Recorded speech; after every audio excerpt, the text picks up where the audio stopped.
Wannan ba magana ba ce, kira ne. Manufar ɗan Bello, ƙarfin jama'a, sabuwar duniya. Suwaye mu ne a 'yan ƙasa, murya waɗanda aka mance da su, waɗanda suka ƙi yarda da zalunci, masu burin gani maza sun daina durƙusawa domin a basu shinkafa, ko mata sun daina roƙo domin a mutunta su. Mu ba 'yan siyasa ba ne, kuma ba masu iko ba ne. Mu jama'a ne, kuma mun farka. Abin da muke kyama, muna kyamar cin zarafi da talauci da aka ɗora wa talakawa. Muna kyamar rabuwar kawuna bisa ƙabilanci da addini. Muna kyamar shiru a lokacin zalunci.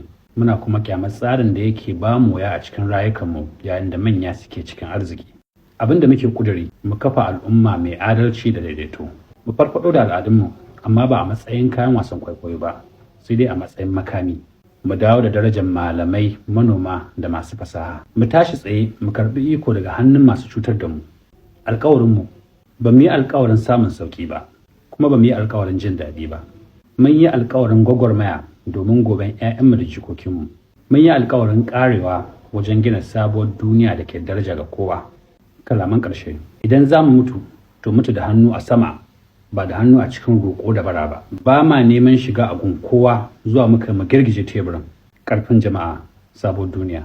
Ɗan Bello ya ce, idan ka karanta ka farka, idan ka ji ka motsa.